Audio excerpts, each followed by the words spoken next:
Hello बच्चों, पिछले class में हम लोग जो टॉपिक डिस्कस किए थे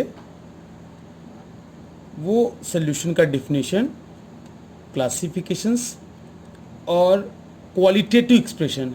आज हम लोग क्वांटिटेटिव एक्सप्रेशन ऑफ सॉल्यूशन पढ़ेंगे।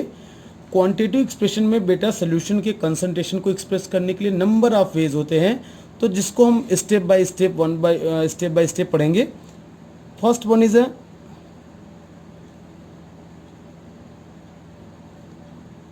मास बाय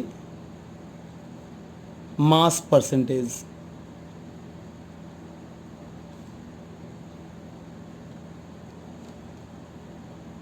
जिसको हम लोग W भी कहते हैं, मास बाय मास परसेंटेज। तो बेटा यहाँ पे जिस भी कंपोनेंट का सॉल्यूशन में हमें परसेंटेज फाइंड आउट करना है, तो इसका होता है W percentage is equal to mass of a component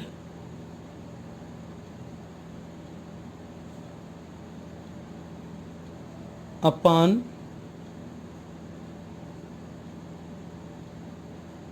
total mass of solution into 100. Suppose that you have a question,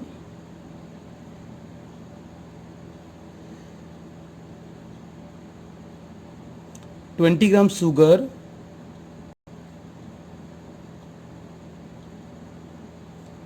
dissolved in 100 gram of water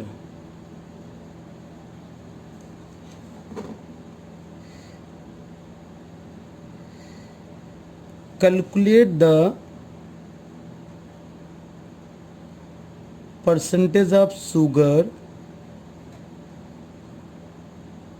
in solution." तो बेटा यहाँ पे सल्यूट का मास 20 ग्राम, सॉल्वेंट का मास 100 ग्राम, बट सॉल्यूशन का मास कितना होगा? 20 plus 100 यानी कि 120।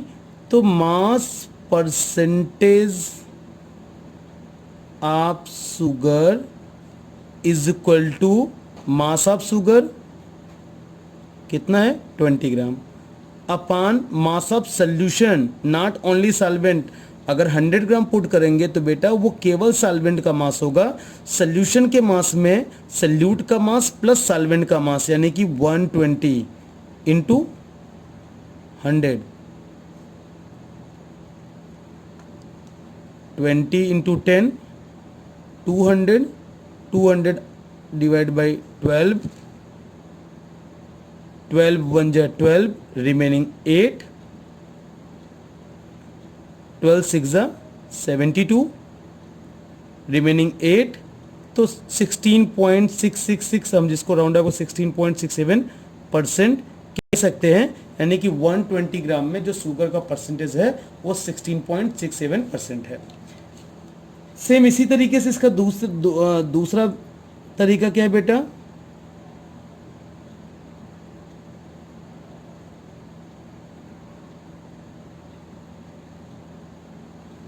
मास बाय वॉल्यूम यानी कि W/V, mass by volume percentage per unit volume में सल्यूट या सॉल्वेंट का मास परसेंटेज क्या है, उसको कैलकुलेट करने के लिए ये सेकंड मेथड अब हम लोग लेते हैं बेटा। तो mass by volume percentage equal to क्या होता है? Mass by volume percentage equal to mass of a component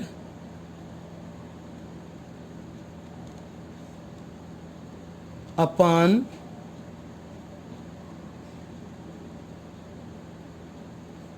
volume of solution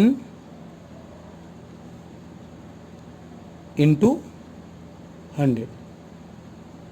generally जितने इंट्रावेनस इंजेक्शन हैं उन सबको हम मास बाय वॉल्यूम परसेंटेज में उस पर कंसंट्रेशन एक्सप्रेस होती है, और जितने इंट्रावेनस इंजेक्शन है सबकी कंसंट्रेशन 0.9% होती है।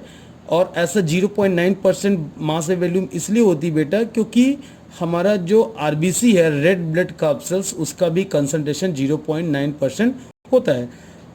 जो इंट्रावेनस इंजेक्शन यानी कि जो इंजेक्शन डायरेक्टली वेन्स में दिए जाते हैं उसका कंसंट्रेशन 0.9% से न तो कम हो सकता है और न ज़्यादा। दोनों सिचुएशन हमारे लिए हार्मफुल होता है, जिसको हम डिटेल में ऑस्मोसिस टॉपिक में, ऑस्मोटिक प्रेशर टॉपिक में पढ़ेंगे। तीसरा तरीका है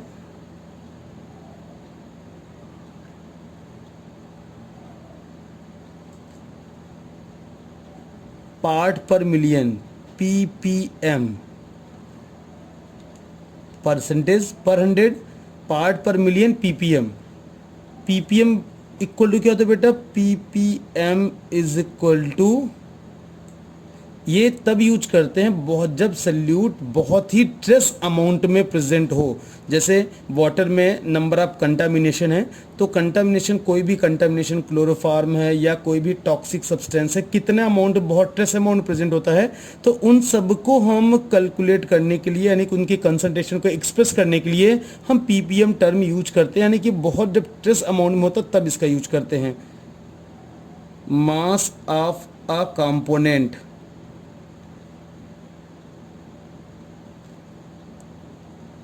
अपॉन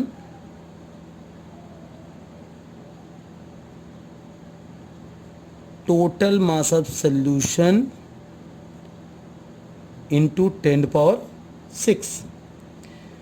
अगर किसी भी सॉल्यूशन का हमें दिया जाए कि या वाटर में क्लोरोफार्म का या कोई भी टॉक्सिक सब्सटेंस का कंसंट्रेशन एक्सप्रेस है ppm, अगर 20 ppm क्लोरोफॉर्म इन वाटर, तो बेटा इसका क्या मतलब है? It means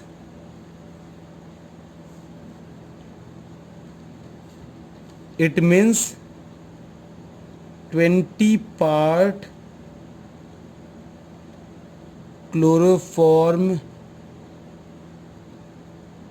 present in 10⁶ part of water,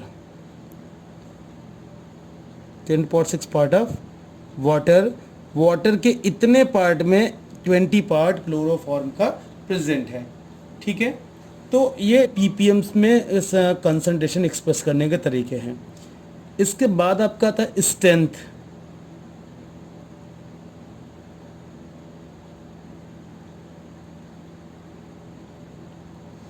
strength क्या होता है बेटा? Strength equal to, strength is defined as the mass of solute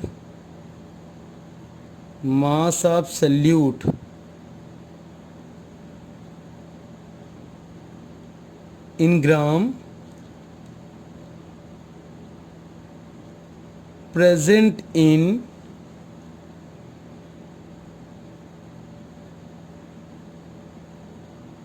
1 liter of solution।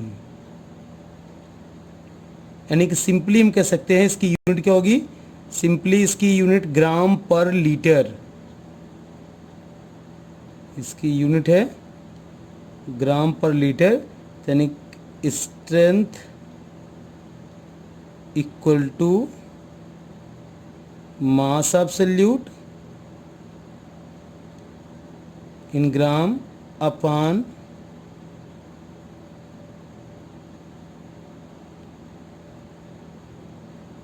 Volume of solution in litre.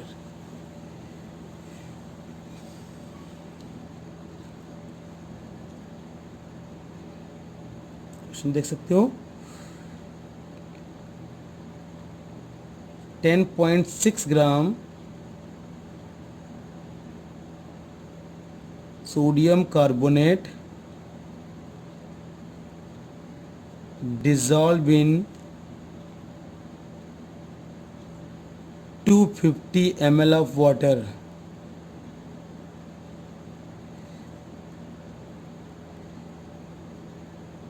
Calculate its strength।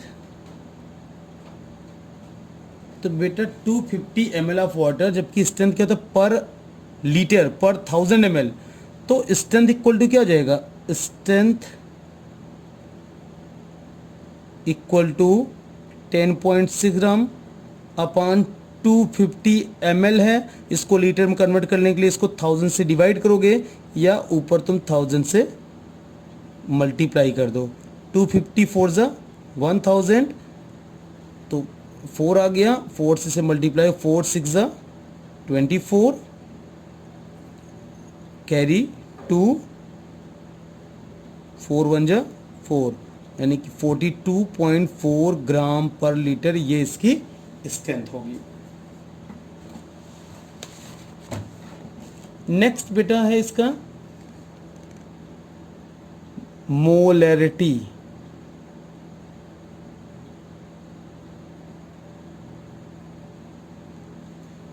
Molarity को कैसे define करते हो? Number of moles of salute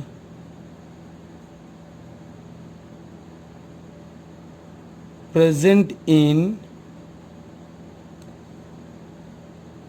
1 liter of solution।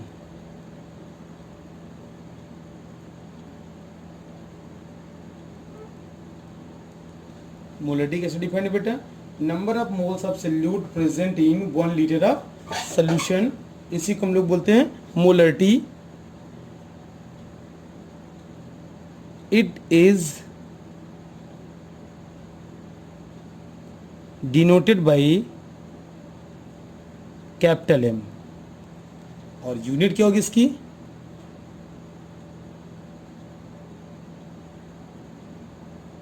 Unit है इसकी मोल पर litre, यानी simply जो है मोलैरिटी का फॉर्मूला जो लिखते हो हम लोग बेटा, molarity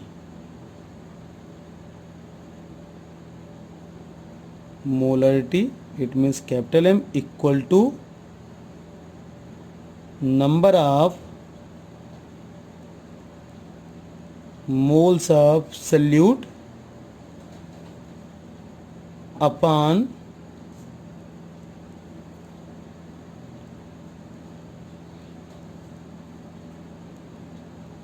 volume of solution in litre. तो बेटा मोल्स कैसे कैलकुलेट करते हैं? मोल्स हम जानते हैं 11 से पढ़ते आ रहे हो, मोल्स इक्वल टू, मोल जिसका सिंबल होता है N, moles is equal to given mass upon molar mass. अब यहाँ एक टर्म हम और लोग डिस्कस करेंगे बेटा, जो हम लोग कंपोनेंट जो सॉल्वेंट और सल्यूट है, एक कन्वेंशन के अकॉर्डिंग हम जो सॉल्वेंट है, सॉल्वेंट को हम कंपोनेंट फर्स्ट आर ए मानते हैं, और जो सल्यूट है, सल्यूट को हम लोग कंपोनेंट सेकेंड आर बी मानते हैं। तो सॉल्वेंट अगर फर्स्ट कंपोनेंट है तो सॉल्वेंट के मास को हम लोग W1 आर डब्ल्यू ए से एक्सप्रेस करते हैं, सल्यूट के मास को हम लोग W2 आर डब्ल्यू बी से भी रिप्रेजेंट करते हैं। यहाँ सॉल्वेंट के मोलर मास को M1 or M A, solute के मोलर मास को M2 आर एम बी। तो इस चीज़ को ध्यान रखना, कन्वेंशन है, तुम अपने अकॉर्डिंग कुछ भी ले सकते हो, लेकिन वहाँ फिर आपको दिखान शो करना पड़ेगा कि आपने क्या एज्यूम किया है। उसको सॉल्वेंट को सेकंड माना है, सल्यूट को फर्स्ट, या सॉल्वेंट को फर्स्ट माना है, सल्यूट को सेकंड। तो जो भी कन्वेंशन, ये एक कन्वेंशन के अकॉर्डिंग सॉल्वेंट को कि सॉल्वेंट में ही सल्यूट ऐड करते हैं, तो इसलिए सॉल्वेंट को हम फर्स्ट कंपोनेंट मानते हैं। तो इस चीज़ को ध्यान रखना कि अगर कहीं भी हम यहाँ यूज करते हैं 1 or A for solvent, 2 or B for solute, तो यहाँ मोलैरिटी को हम लोग सिंबॉलिक फॉर्म लिख सकते हैं। मोलैरिटी इज इक्वल टू, यहाँ गिवन मास, हम मोल्स किसका निकाल रहे हैं? सल्यूट की। तो यहाँ मास भी किसका होगा? सल्यूट का। मोलर मास किसका होगा? सल्यूट का। तो molarity is equal to mass of solute upon molar mass of solute into volume of solution in litre. तो वॉल्यूम ऑफ सॉल्यूशन लीटर, अगर वॉल्यूम ml में है तो उसको लीटर में कन्वर्ट करने के लिए फिर क्या करोगे? आप ऊपर 1000 से मल्टीप्लाई कर सकते हैं, यानी कि इसको लिख सकते हो WB upon MB into volume इन ml तो ऊपर 1000 से मल्टीप्लाई कर दोगे। ये एक तरीका मोलरिटी का एक ये है। एक और सेकंड मेथड भी है बेटा। सेकंड मेथड जैसे अगर सपोज दैट सोल्यूशन में उसका वैल्यूम न देखे, सोल्यूशन की डेंसिटी दिया हो और सोल्यूट का मास न देखे, उसमें मास परसेंटेज हो, तो मास परसेंटेज हो तो फिर हम उसको कैसे निकालते हैं? एक second method,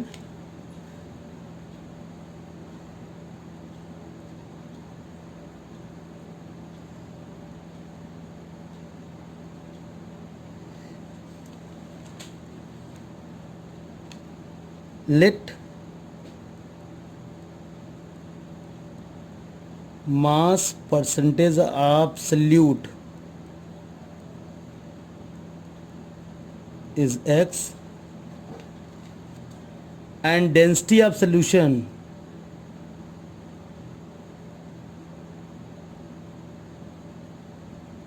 solution is d ग्राम पर ml। बेटा हमें दो डेटा यहाँ इस तरह क्वेश्चन में है, एक तो मास परसेंटेज है, दूसरा सोल्यूशन की डेंसिटी है। मास परसेंटेज किसका है? मास परसेंट सल्यूट का है।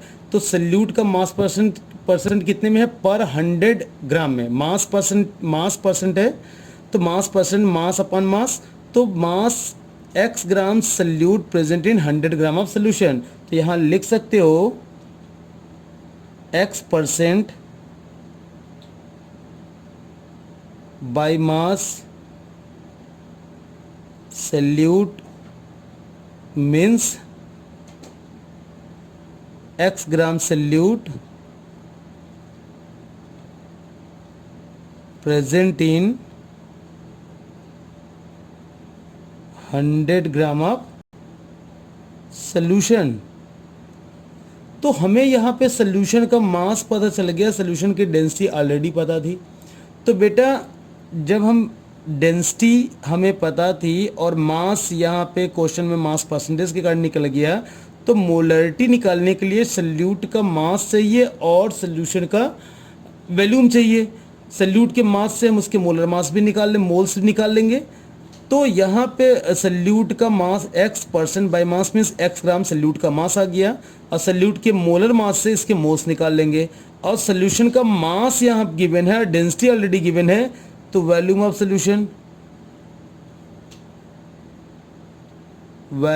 सोल्यूशन इज इक्वल टू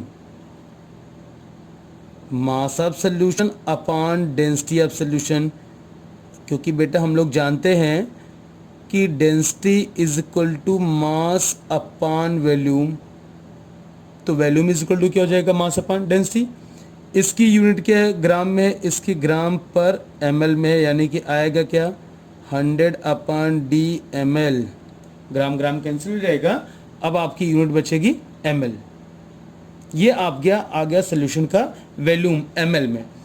अब सोल्यूट का मास है, तो मोलरिटी का फॉर्मूला हम लोग क्या लिखते हैं? Molarity is equal to mass of solute, जो कि क्या है यहाँ पे? x upon molar mass of solute, क्योंकि मोल्स निकालना है, into volume of solution. Volume of solution कितना है? 100 अपॉन डी ml। तो लीटर में कन्वर्ट करने के लिए इसको 1000 से डिवाइड करेंगे या ऊपर 1000 से मल्टीप्लाई कर दें, तो हमारा फॉर्मूला क्या आएगा? कैंसिल हो गया। फॉर्मूला क्या आ गया?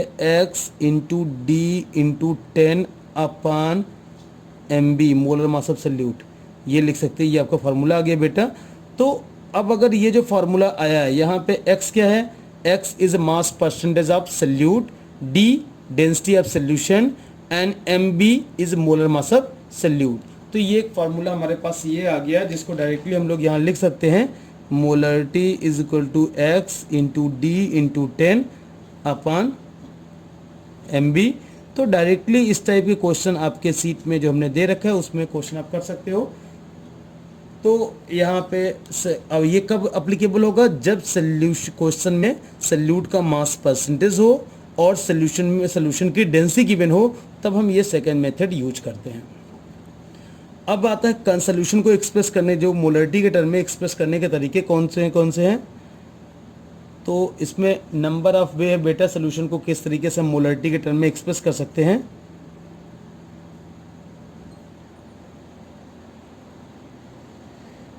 यहाँ मोलरिटी, मोलरिटी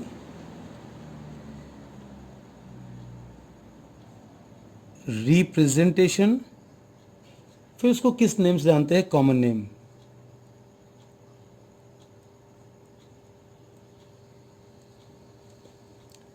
अगर बेटा किसी भी सोल्यूशन की मोलरिटी 1 हुई तो उसका रिप्रेजेंटेशन क्या है, 1m, आर सिंपली m लिखते हैं। इसका मीन्स क्या हो गया, 1m कब होगा, जब 1 mole of solute present in 1 litre of solution, तो इसको बोलते बेटा हम लोग मोलर सोल्यूशन। तो अगर कहीं क्वेश्चन होता है डिफाइन द मोलर सोल्यूशन, तो simple statement, the solution in which 1 mole of solute present in 1 litre of solution. Molar solution, the solution in which 1 mole of solute present in 1 litre of solution. बेटा अगर molarity 1/2 हो तो इसको हम लोग क्या represent करेंगे, m/2 और 0.5 m, तो मोलरिटी हाफ हो गई। इसको हम लोग बोलते हैं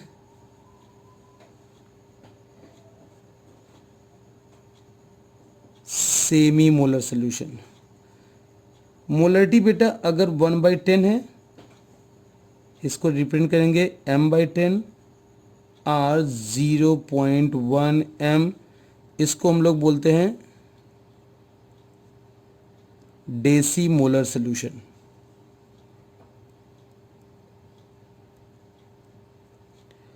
मोलरिटी 1/100 m/100 और 0.01 m, इसको बोलते बेटा हम लोग सेंटीमोलर सोल्यूशन। मोलरिटी 1/1000 m/1000, इसका रिप्रेजेंटेशन और 0.001 m, इसको बोलते हैं मिली मोलर सोल्यूशन। और अगर बेटा मोलरिटी 2 हो तो इसको 2m, जिसको हम लोग बोलते हैं डाई मोलर सोल्यूशन। तो इस तरीके से कंसंट्रेशन एक्सप्रेस किया जाता है। अब इसका जरूरत कब पड़ती है, जब क्वेश्चन में मोलरिटी इस टर्म में दिया हो, मोलरिटी इस टर्म में दिया हो कि मोलरिटी डाई मोलर या सेंटीमोलर, मिली मोलर इस टर्म में दिया हो, और उसके बाद तुमसे पूछा जाए कि उसकी स्ट्रेंथ कितना है, उसमें सल्यूट कितना प्रेजेंट है। तो जब हम इन टर्मिनोलॉजी को नहीं पता रहेगा तो फिर वो चीज़ नहीं कैलकुलेट करना बहुत ही टिपिकल टास्क हो जाएगा। इसलिए ये रिप्रेजेंटेशन को भी याद रखो।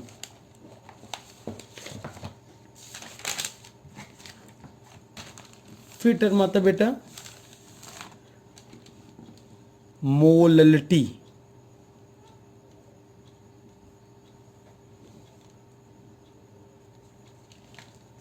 मोललिटी कैसे डिफाइन करते हो, मोललिटी डिफाइन करते बेटा number of moles of salute dissolved in 1 kilogram of solvent.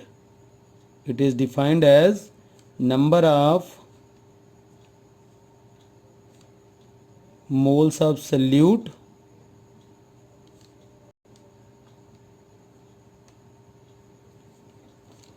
present in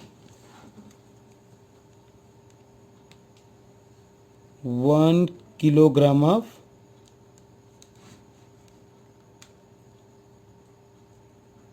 solvent. Number of moles of solute present in 1 kilogram of solvent. इस चीज़ का ध्यान रखना, सॉल्वेंट है, ये सोल्यूशन नहीं है। तो और इसका सिंबल क्या है, it is denoted by small m, molarity capital M, molarity small m। इसकी यूनिट क्या है, यूनिट है बेटा मोल पर केजी।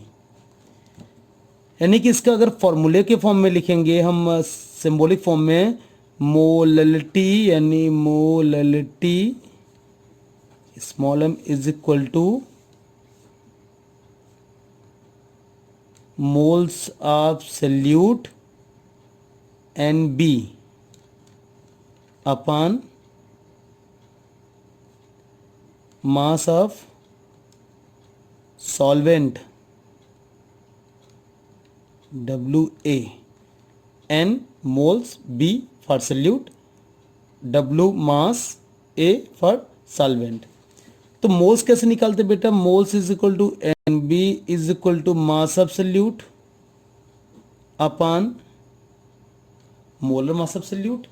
अब इसको उठा के हम इस फॉर्मूले में पुट करेंगे तो molarity is equal to mass of solute upon molar mass of solute into mass of solvent in kg. यहाँ मास ऑफ सल्यूट ग्राम में होगा लेकिन mass of solvent in kg. और अगर मास ऑफ सॉल्वेंट ग्राम में हुआ यानी कि इसको इस तरीके से लिख सकते हो mass of solute in gram upon molar mass of solute into mass of solvent in gram. अगर होगा तो इसको किलोग्राम में कन्वर्ट करने के लिए इसको 1000 से डिवाइड कर दो या ऊपर 1000 से मल्टीप्लाई कर दो। ये आपका हो गया मोललिटी। तीसरा टर्म है बेटा, हम सबके रिलेशनशिप भी बताएंगे, इसके लिए एक अलग वीडियो बनाएंगे, लेकिन अभी जो टर्म्स है वो एनसीईआरटी के अकॉर्डिंग वो पूरा बता रहे हैं। तीसरा टर्म है mole fraction.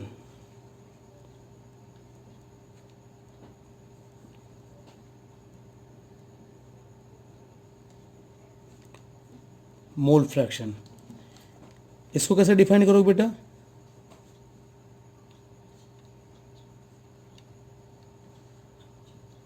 It is defined as the ratio of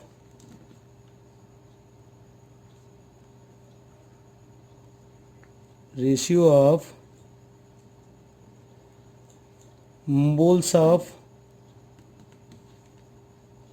one component to the moles of total component of the solution।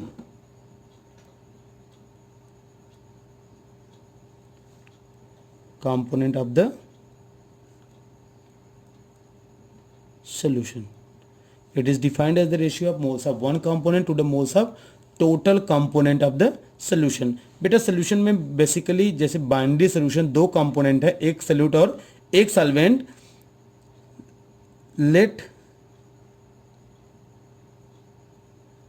mass of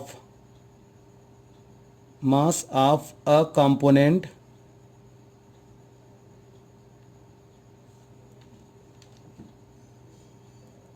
is WA। यहाँ पे मान लो दो कंपोनेंट है A और B। let the mass of component let the mass of component A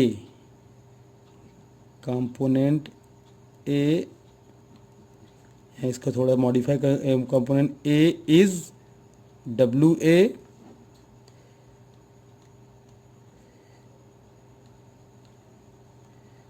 and their molar mass MA and the mass of component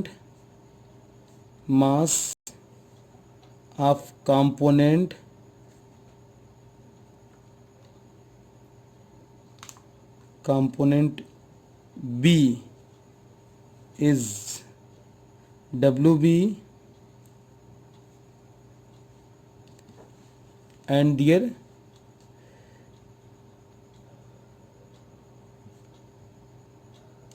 molar mass MB। बेटा जब दोनों component के मास और मोलर मास पता है तो हम दोनों कंपोनेंट के मोल्स निकाल लेंगे। Moles of A equal to mass of A upon molar mass of A। Similarly moles of B is equal to mass of B upon molar mass of B। तो बेटा मोल फ्रैक्शन का जो symbol है, symbol मोल fraction का होता है काई। Is written like x, but इसका प्रोनाउंसिएशन एक्स नहीं है, इसका प्रोनाउंसिएशन बेटा है कई। तो मोल फ्रैक्शन निकालना है, जिस भी कंपोनेंट का मोल फ्रैक्शन निकालना है, सपोज हमें फर्स्ट कंपोनेंट निकालना है, तो mole fraction of A is equal to जिसके मोल फ्रैक्शन निकालने हैं उसके मोल्स को न्यूमरेटर में और सोल्यूशन के टोटल मोल्स, सोल्यूशन के total moles means moles of A and moles of B both, वो डिनोमिनेटर में। Mole fraction of A is equal to moles of A upon moles of A plus moles of B. Similarly mole fraction of B is equal to moles of B upon moles of A plus moles of B. बेटा हमें दोनों component mole fraction निकालने की जरूरत नहीं होगी, क्योंकि सभी कंपोनेंट्स, अभी मैंने दो कंपोनेंट सिस्टम लिया है, तो दो कंपोनेंट दो से अधिक भी हो सकते हैं, तीन भी हो सकते हैं, चार भी हो सकते हैं। सभी कंपोनेंट के मोल फ्रैक्शन का sum equal to unity. Mole fraction यानी कि यूनिट पार्ट के फ्रैक्शन है, तो mole fraction of A plus mole fraction of B plus mole fraction जो भी होंगे, सबके जो मोल फ्रैक्शन का सम है वो हमेशा इक्वल टू 1 होगा। तो यहाँ पे डॉट डॉट डॉट मैंने ले लिया है कि यानी कि जितने भी कंपोनेंट होंगे। तो बेटा अगर यहाँ दो कंपोनेंट सिस्टम मान लिया है, mole fraction of A and B, तो mole fraction of A and B यानी simply mole fraction of A plus mole fraction of B is equal to 1। तो अगर हमें एक भी कंपोनेंट का मोल फ्रैक्शन निकल गया तो दूसरे का आसानी से निकल जाएगा। ठीक है, इसके बाद बेटा हम अगला वीडियो रिलेशनशिप पे बनाएंगे, वो सारा एक ही वीडियो में बनाएंगे। और अगर